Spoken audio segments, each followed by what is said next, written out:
All right, everybody, let's talk about aperture and depth of field. I have a lot of photographers that submit me photos, and when I'm out shooting with them, they tend to close down their aperture to try and get more in focus. Sometimes it's just to try and get more in focus on that one bird that they're photographing, but other times it's to try and get multiple birds in focus.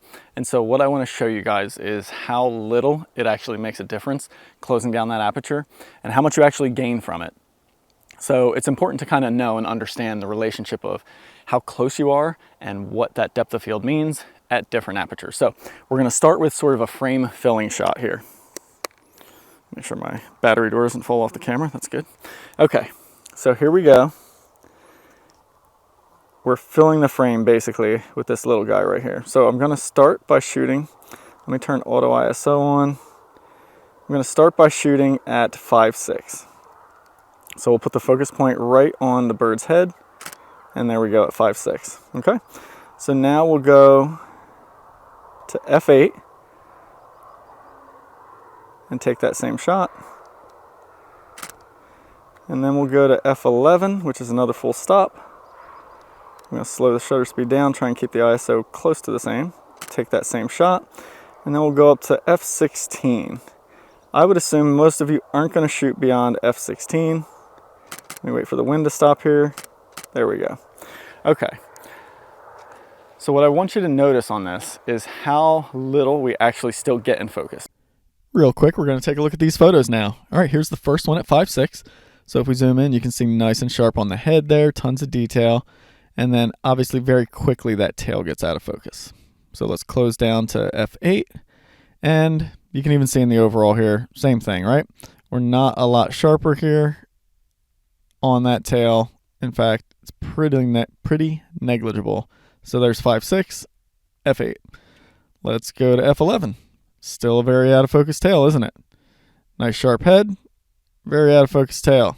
All the way up to f16. Here's our sharp head, and there's our soft tail. Now, is it sharper than the 5.6? Of course it is.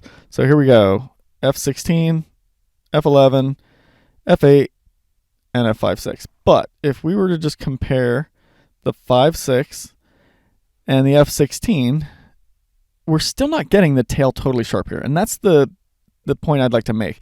For myself, if I really wanted to show this detail, it needs to be in focus. It needs to be sharp. Having it that blurred, it might as well be all the way blurred and then show the shallow depth and give me a way better background. I mean, look at the difference in the distraction in that background. And it's just way better, cleaner image here than it is here. And I'm still not getting the whole tail in focus. Now, if we look at the bird itself, the whole beak, head, front of it, and the feet are all in focus. But already the wire back here and the beginning of the tail is starting to get soft. That's f16. If we go to 5.6, all right, all the feet are in focus. Just the tip of the feet are. And I would say even the bottom and the back of the bird are starting to get slowly a little bit soft. But the entire head, eye, beak, all that stuff, all sharp. So what are we gaining here? Well, we're gaining either a lot slower shutter speed. It's actually not a gain, I should say. It's losing.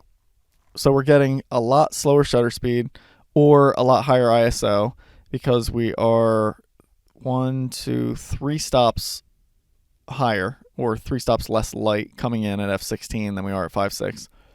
And we're not really gaining that much depth of field. I mean, we're getting like the extra foot in focus on this f16 one compared to that one. I mean, who cares? That's my take on it. Some people probably do care though. So if you do care and that matters to you, closing down might help you out, but you're not going to get the whole bird in focus when shooting directly at it and the bird is not parallel. So if there's depth to the bird, which I mean the bird's head is closer than its tail and the rest of its body, you're not going to get that whole bird in focus when you're close, even at f16. If I want to get that entire bird in focus, the best thing you can do, I'm going to go back to 5.6. The best thing you can do is change your perspective if possible, or wait for the bird to turn and basically be parallel to you. So if I slide over here to this direction, and then stand in some trees, Let's try this. Right about here is where I need to be. Let's try again here. Now we are going to have the second bird in the back, and of course he is looking away, but I want you to see, something was getting me there. So he is looking away, but I want you to see how close to in focus we now have the tail feathers and the head. And if I were to actually move all the way over here, like this, now I'm totally parallel. Again, the bird is looking away, so we'll not worry about that, but let's just look at the head of the bird and the tail feathers, okay?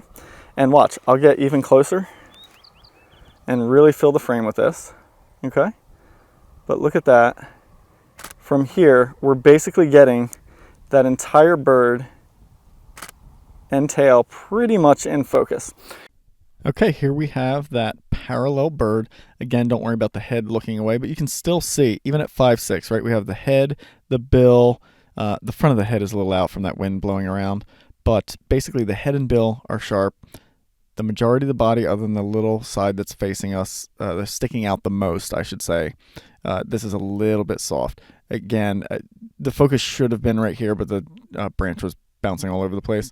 But you can see most of the head in focus, most of the body in focus here, and then the tail in focus as well. If we compare that, looking at basically everything parallel here to the focal plane or parallel to you and your vision, compared to f16, where the bird is not parallel to us and the tail is sticking out, you can see how out of focus that tail is compared to how it is here.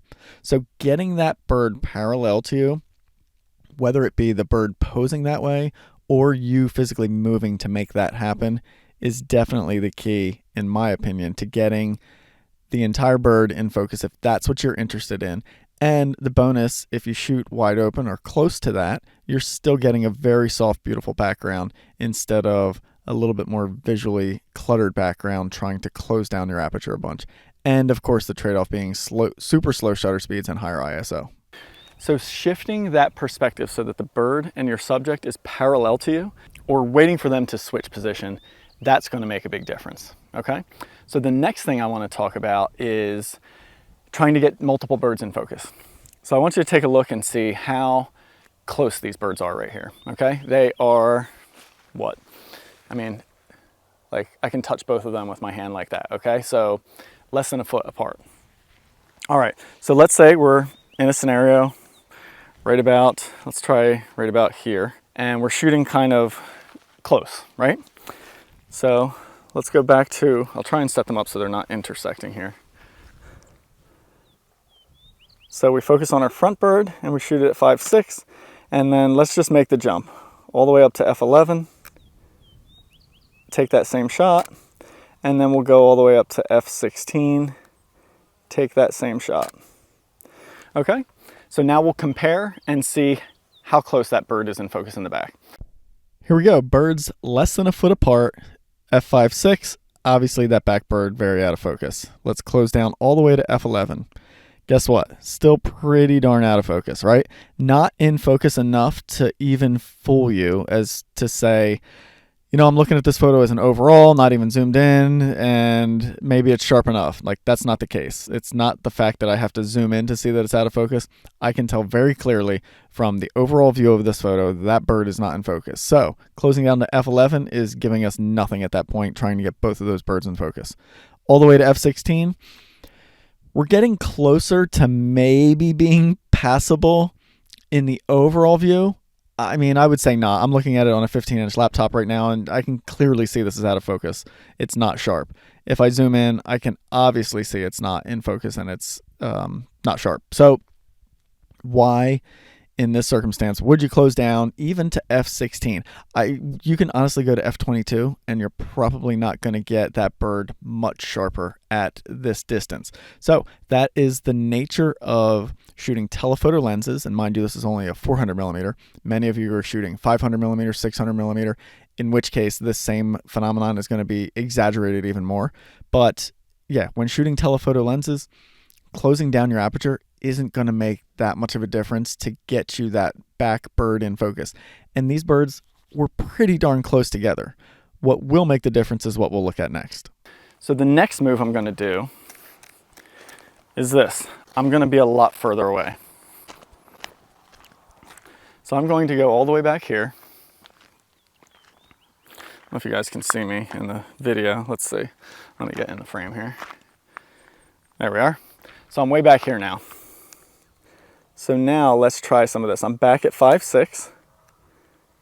And let's try and take this photo. Okay, then we'll go to f11.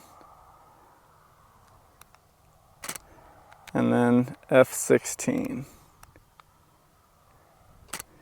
Now that we've backed up, even shooting at f5.6, which is wide open for this lens at 400 millimeter, we're starting to get somewhere. You can tell when I zoom in that this bird is not totally sharp, but zoomed out as a whole, it's almost close enough. This is getting in the realm of passable to get multiple birds in focus. But you saw how far away I had to get, and you also see what happens to the background here. So obviously I'm showing way more habitat. The background is a lot more in focus, whereas look how smooth it is when I'm up close here. Much different when I'm way back there. But I am at least able to get multiple birds close to in focus. Let's go to f11, and then when we zoom in, you can see we've almost got it there. It's not tack sharp, but it's close. If we go all the way down to f16, then I can finally get both of these birds sharp and in focus, but I had to be really far away. Now, that background looks pretty bad. It's really in focus. There's not that much depth to this image, and it's pretty distracting back there. So this is not a shot I'd really want to try and do to share, and that's the trade-off. It is almost impossible to get both birds in focus, even when they're that close, even at this distance, and still maintain a decent background. But look at the difference in the background between 5.6 and f16. That's a big difference in the look, especially when we get down to that aperture of 5.6. I don't know if it's a usable shot overall, but that's kind of what we're working with here. And then we'll do one more experiment. Let's get even further away. I'm gonna go way back here, probably out of the view of you guys, but I'm really far away. So we're just gonna do one shot at 5.6. We'll take this shot and see how close we are to getting both birds in focus. And then I'm gonna go even further away. At this point, guys, I'm insanely far away. I'm well out of range of what I would actually photograph of these birds, but I just want to show you how this works. And there we are at 5.6 again. Okay. All right, so we have all our different shots. Let's take a look at these images on the computer and break them down and see what happened at these different apertures at different distances and what makes the most sense to shoot when you're out in the field to get multiple birds in focus. Here are our last two attempts to get both birds in focus. I am staying wide open at f5.6 here, and you can see at this greater distance, pretty much have them both in focus. Then when I step really far away, absolutely no problem, both birds in focus, even at 5.6. So what does that mean? What do we do? Well, when working close with birds and an individual bird, again, we're ignoring the second bird on this particular image right here, the key is to get parallel or wait for that bird to pose parallel to you.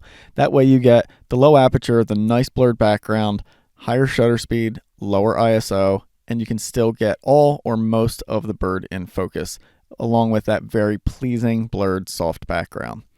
Then if we're trying to get multiple birds in focus, if we're really close, there's kind of no point in shutting down, closing down the aperture. You're not getting both of them in focus, even at f16, even if they're that close. So in my mind, what I usually suggest to people is stick with the wide open aperture and try and play with depth of field. Try and make one of the birds, usually the front one, but not always, try and make one of those birds stand out more. Try and place the background birds appropriately or accordingly to the layout of where they are in that frame, basically just try to play with composition and do something interesting with shallow depth of field. And that usually tends to do the trick for me, because if I close down, I'm not getting them all in focus anyway. And I would argue when you're shooting close with multiple birds like this, it's actually better to have the background birds or the other birds more out of focus, like obviously out of focus, instead of this sort of almost out of focus, which kind of plays with my eyes a little bit more, because now I'm like, well, maybe I jump back here to look at this bird, but it's not really sharp. It's not detailed like this one is, but does my vision or my eye stay here as a viewer? Whereas this, it's pretty obvious. Like, here's the subject, I'm focused on this one. This is a background element. So that's my thinking on that. But if you really do want to get both of those birds or multiple birds in focus, you got to back up. You just got to be further away. And even then, you can stay with the lower apertures. Although, if you're kind of mid-range, closing down can help you out a little bit, but it's really going to hurt your background as far as that separation. But if you have a background that's really, really far away, let's say open water or an open beach or something like that, well, then it shouldn't make that much of a difference. Or if you're shooting up against the sky, something like that. But if you do have a background here, you can see there's a massive difference by closing down, and we're not getting that much sharper. We are getting sharper, but this is kind of passable, especially if you're viewing it as a whole there. The 5.6, that bird's close enough to in focus, I would say, or close to it. It's not perfect, but at least I got a nice smooth background, so the birds do stand out amongst it. Whereas this one already at f11, where now my bird is sharp, that background's not that pleasing, Or just get really, really far away, incorporate the habitat, try and place them in a spot that's non-distracting, and then you can get everything in focus, even at 5.6. But it's going to be a trade-off. You're going to be far away, you're going to show a lot more, and that background, if it's not really far away, is going to be pretty in focus and distracting. So there you go. I hope that was a good way to illustrate to you guys how much or how little you actually get by closing down apertures with telephoto lenses.